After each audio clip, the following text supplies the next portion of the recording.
Now, whenever you use the term biblical theology in relation to what the kind of work you're doing in this book, can you explain to our audience what you mean by that? What does that term Yeah. mean? When I use the phrase biblical theology, I have in mind paying attention to the way the biblical authors advance their arguments across the canon of Scripture. I have in mind the use of earlier Scripture by later authors.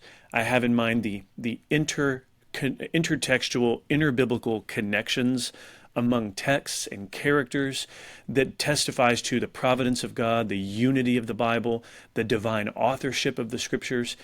So when we try to do biblical theology faithfully, as Bible readers, what I think we're trying to do is to read a particular passage in light of the bigger things going on in the Bible, because every passage is located at some point in redemptive history.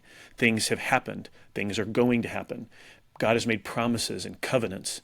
And when you come to a passage in Scripture, it's good to say, all right, where am I in the biblical storyline?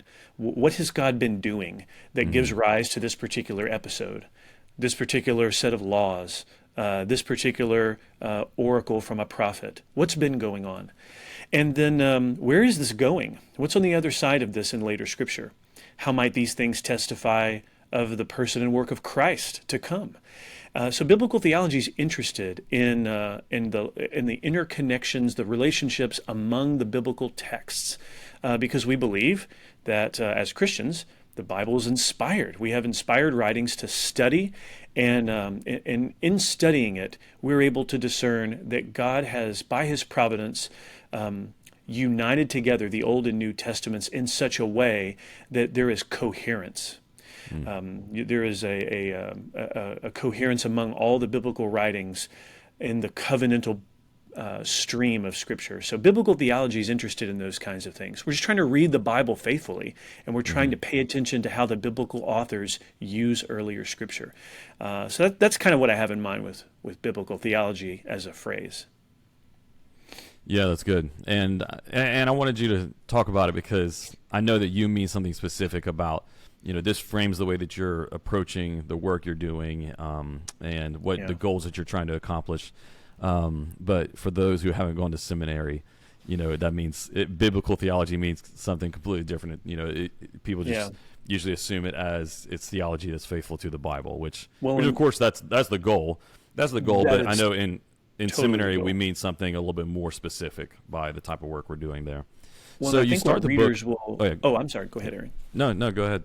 Well, I was just going to add to that what readers will notice then as they're looking in the chapters is that I'm talking about Genesis 3, but I'm also not only talking about Genesis 3.